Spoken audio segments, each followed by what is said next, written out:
I studied chemistry, and my intention was to get into tech. So I upskilled in the area of technology, and during that journey I was applying for graduate jobs within tech, and there was one company. I got to the end of the interview, it went really well, and I was like, yes, I've made it, this is great.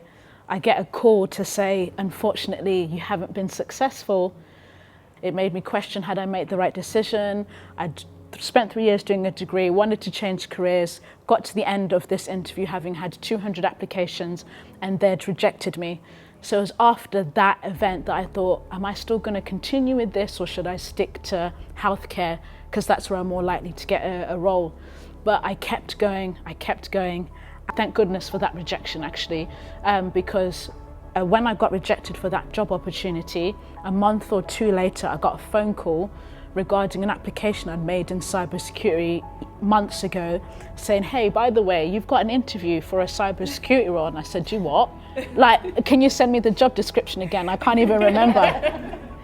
And I remember I was like gonna be bummed down and be like, what's the point? I'd done this graduate job interview with IBM and they rejected me. I put my heart and soul into it. I'd spent years and hours studying for it and they said no. Like, is there any point of me going ahead with an interview for a job that I can't even remember that I applied for?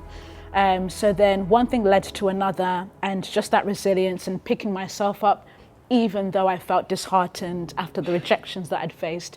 I'm now here 4 years later in the field of cybersecurity. And I say all of this to say, for many of us who are looking to change careers, we're going to face setbacks, we're going to face rejections, we're going to get to the end of the interview and they're going to say no. But it's the ones who are going to be successful are the ones who keep going even in the face of the no.